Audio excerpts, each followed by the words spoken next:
Salah satu penyebab Allah memberi apa yang dimau sebelum meminta adalah kalau tidak pernah durhaka kepada orang tua.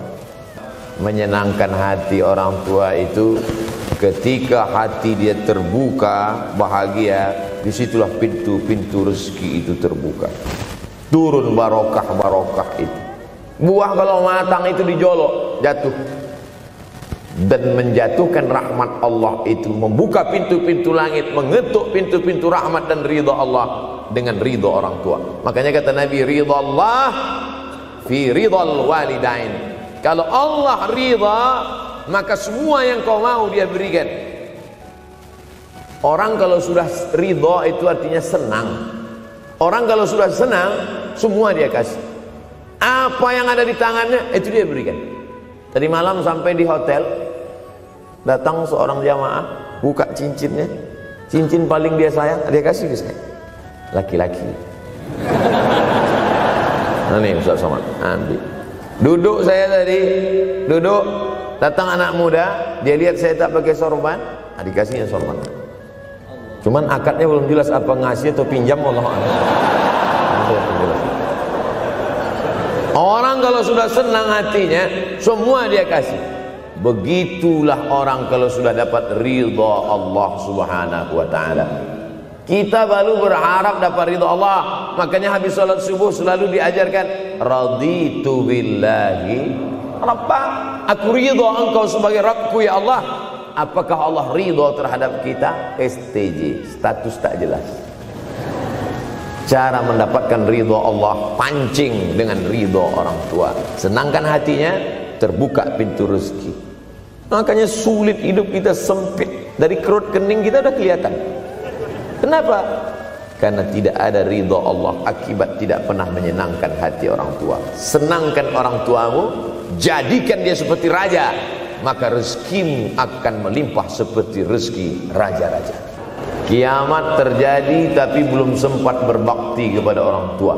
Dosa belum sempat meminta maaf. Silap dan salah berapa kali kita kencing di kainnya yang bersih. Berapa kali dia tidak jadi tahajud gara-gara kita menangis dari isya sampai subuh. Pakai pengawet nangisnya. Tapi kita tak pernah sadar itu. Kita menganggap kita di dunia ini dibesarkan angin. Kita menganggap kita ini bangsawan, bangsa yang hidup di awan. Berapa kali dia tidak jadi sholat duha gara-gara kita kencing. Berapa kali nasi yang sudah mau disuap masuk ke mulutnya tak jadi. Bahkan dia tidak makan sama sekali. Dan berapa kali makanan dia belikan hanya untuk susu, hanya untuk menyenangkan kita. Pernah kita balas. Dan dia tidak pernah minta balas itu. Senangkan hatinya. Apa pakaian yang dia suka. Orang tua itu tidak minta yang besar, asal ada saja. Pulang dari Yogyakarta sampai ke rumah, ini tadi ada nampak sedikit tanda terkenang. Kalau banyak makan sendiri. Ketika dia senang melihat itu, bahagia hatinya, nampak senyum di tepi bibirnya, pada saat itulah rahmat Allah terbuka. Pada saat itulah ridha Allah datang. Mengapa sulit mencari pekerjaan? Mengapa payah mencari penghidupan? Salah satu yang mempersempit ridha Allah itu adalah karena tidak berbakti kepada orang tua.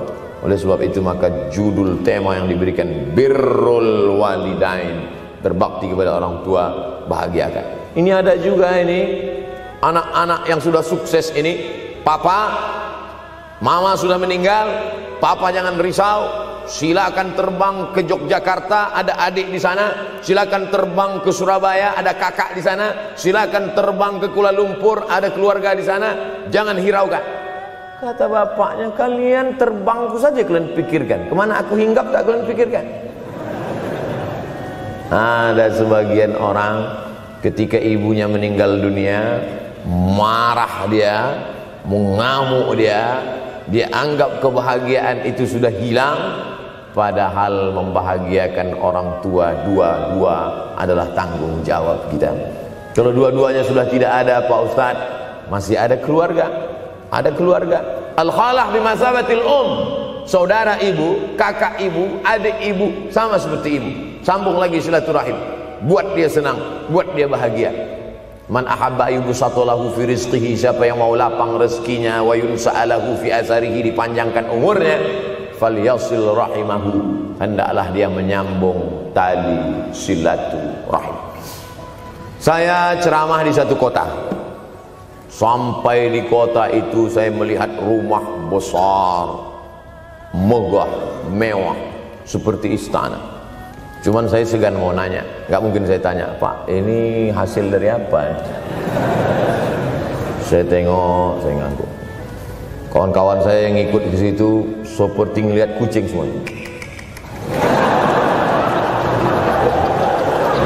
Mantap. Setelah duduk, makan, habis makan, minum, habis itu Sohibul Bait yang punya rumah pun cerita, Ustadz Abdul Somad, iya Pak, dulu ini hanya bambu-bambu yang dikasih daun, yang dikasih terpal. Tempat apa Pak? Tempat ibu saya buat pengajian. Setiap tahun dibuat begitu.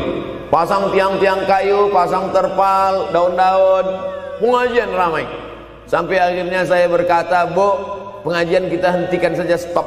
Saya tidak sanggup lagi pasang tenda, pasang terpal ini. Tapi akhirnya apa kata ibu saya? Nanti setelah saya tidak ada, pengajian ini terus kamu buat. Allah bukakan pintu rezeki Ustaz Somad. Inilah yang terjadi sekarang. Saya belikan orang tua saya itu rantai, saya belikan gelang, saya belikan cincin. Bulan depan saya datang, sudah nggak ada lagi. Mana gelangnya Mak? Nggak ada. Mana rantainya Mak? Nggak ada. Mana cincinnya? Nggak ada. Kemana? Itu kan emas mahal. Sudah saya jual. Untuk apa? Untuk bersedekah ke fakir miskin. Rupanya gelangnya, rantainya itu habis dia berikan sedekah fakir miskin. Tobatkah si bapak untuk berbakti? Tidak. Bulan depan dia belikan lagi. Sampai akhirnya diberikan Allah balasan melimpah ruah. Ternyata ini rahasia dari keberhasilan hidup, karena menyenangkan hati orang tua. Saya tak sebut nama, saya tak sebut lokasi, tapi yang mau berkunjung nanti saya kasih lokasi tepatnya.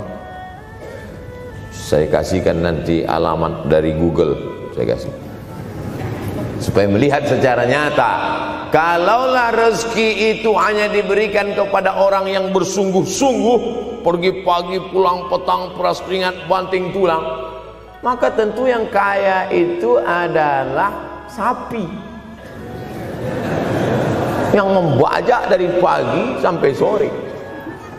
Kalaulah kekayaan, keberhasilan itu diberikan yang paling pandai memanjat, maka tentu yang kaya itu monyet. Tapi Allah berikan kepada siapa?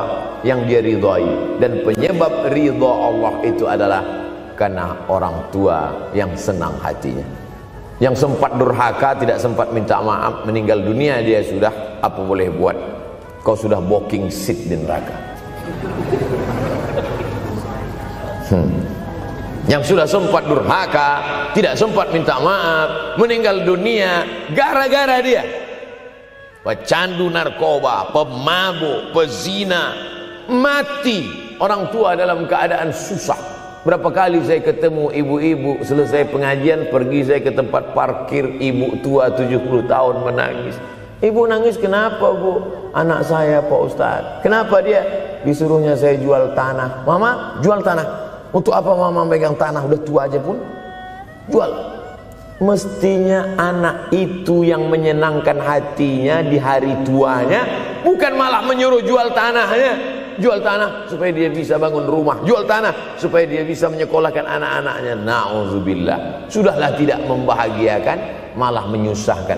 Ustaz, anak saya nyuruh saya jual tanah saya supaya dia senang, supaya dia dapat duit. Gimana nih Pak Ustaz?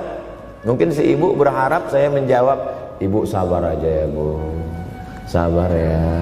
Ibu salah tanya Bu. Kalau mau sabar cari ustadz lain, ada spesialis sabar, bukan saya. Begitu dia kasih tahu, anak saya maksa saya jual tanah saya, Pak Ustadz gimana? Mana alamat rumah anaknya? Mana? Saya mau datang. Mana? Anak durhaka, neraka jahanam tempat kau.